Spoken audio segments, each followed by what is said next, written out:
Battle for Azeroth sees the fires of war reignited between the Alliance and Horde, but in case you missed what happened in the most recent expansion or are just looking for a recap, we've put together the simplified story to get you up to speed.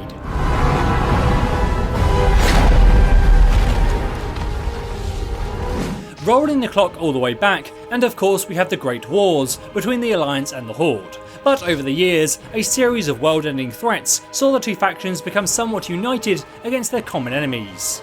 This culminated in the Battle for the Broken Shore at the start of the Legion expansion. For Azeroth!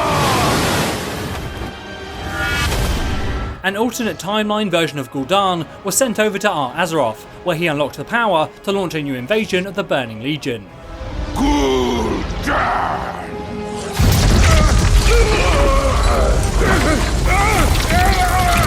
You made a pact.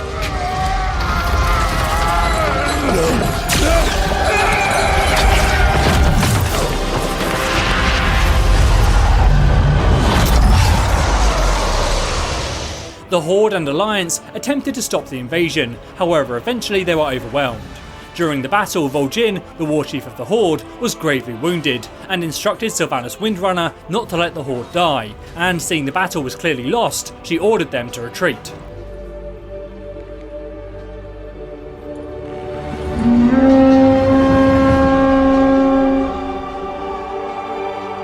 No, she wouldn't.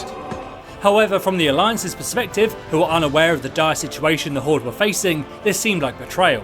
King Varian ordered the Alliance to fall back, but when Gul'dan summoned a Fellreaver to stop their escape, he was forced to sacrifice himself to give his troops a chance to get away. Take this to my son.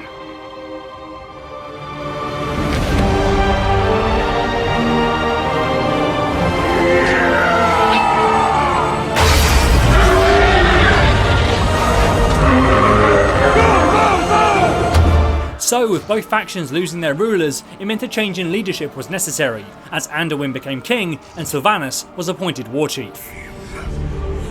Many will not understand, but you must step out of the shadows and lead.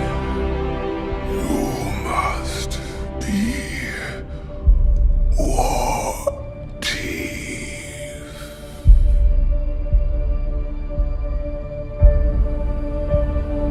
Tensions were high between the Alliance and Horde, but both sides had been devastated by the battle, and an all-out war between the two factions wasn't really a possibility with the threat of the Burning Legion invasion. However, that didn't stop Greymane, the leader of the Alliance forces in the Broken Shore, from seizing a couple opportunities to try and get revenge against Sylvanas, first assaulting her fleet and then stopping her plans to create more troops and seeking her own immortality. You took my son's future. And now, I've taken yours.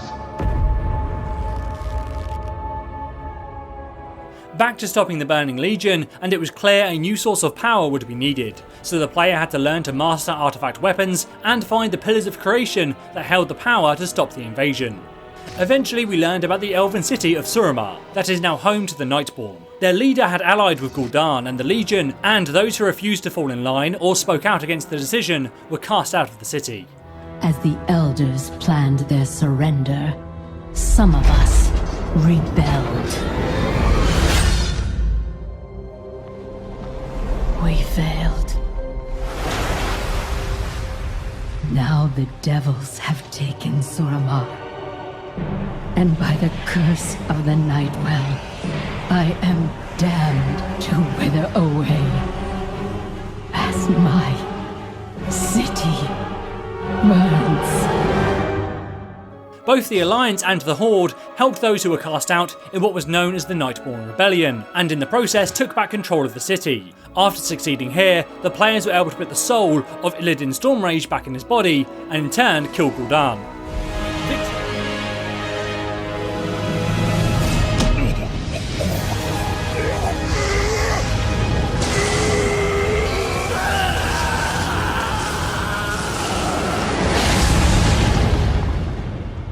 Victory was ours, but while the Alliance and Horde celebrated, the Burning Legion began its full invasion of Azeroth. Gul'dan was but a pawn in the Legion's plan, and its true leader, Sargeras, would not be as easily defeated. Our crusade will prevail. The player now needed to establish a foothold on the Broken Shore before entering the tomb of Sargeras to end the Legion's invasion for good. Anduin, your father's actions were indeed heroic. They were his challenge to us, his people, to never let fear prevail, even at the very gates of hell. The player found Kil'jaeden, the Legion's second in command, and slayed him on his ship flying high above Argus, the homeworld of the Burning Legion. This caused the ship to explode, and Illidan was forced to open a rift to escape.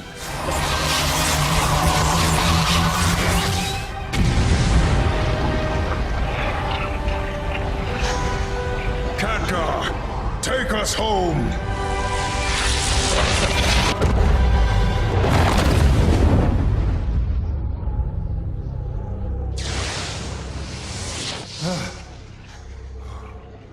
Is everyone all right?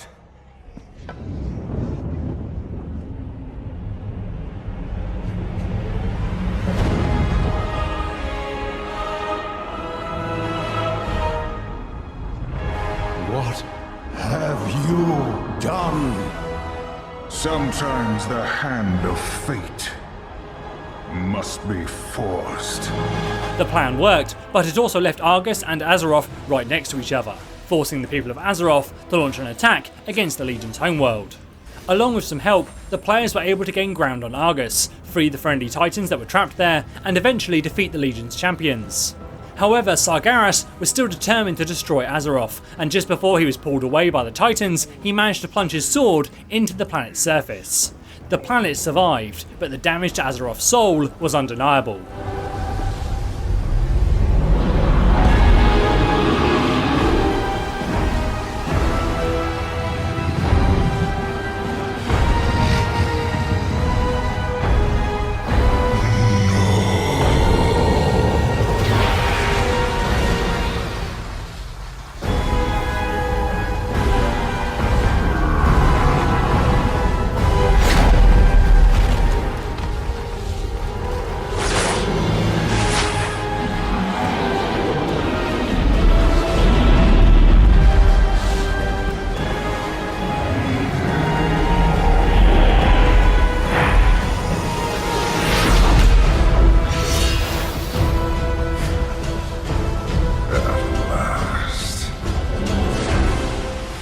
Strange crystals formed as the blood of Azeroth herself rose to the surface. Known as Azerite, when the crystals are held, it increases one's endurance, energy, and even the power of your mind, granting heightened insight, logic, and ideas. The goblins were the first to discover the Azerite and began mining it. Then, with Sylvanas' orders, they also began the process to weaponize it. This will change everything. I told you! And the Alliance knows nothing of this? Don't worry, War Chief. I got people on it. The Alliance found out about this, and when Anduin touched the Azerite, his mind was overwhelmed with thoughts, but rather than conquest, it was ideas on how it could be used to heal and strengthen people. However, he too realises that it could be used as a weapon, and there are many voices in the Alliance who would like to do just that. What is this? We don't know. It would seem the Horde does, and we must find out more. Agreed.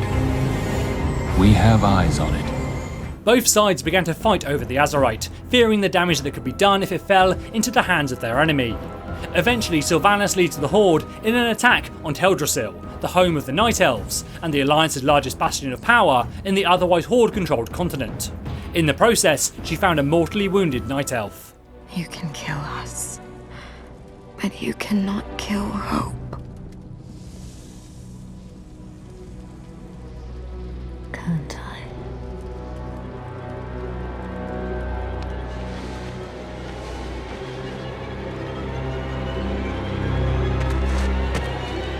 Burn it.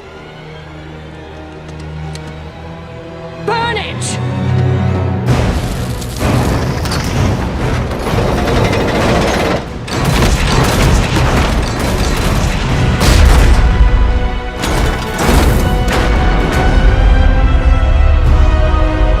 So with the world tree burnt, we now reach the beginning of the story that will be told in the Battle of Azeroth expansion.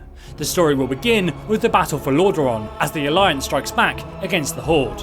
Hopefully now you're up to speed on everything you need to know to jump right into Battle of Azeroth and understand how we got here. But let us know which faction you're siding with in the comments below.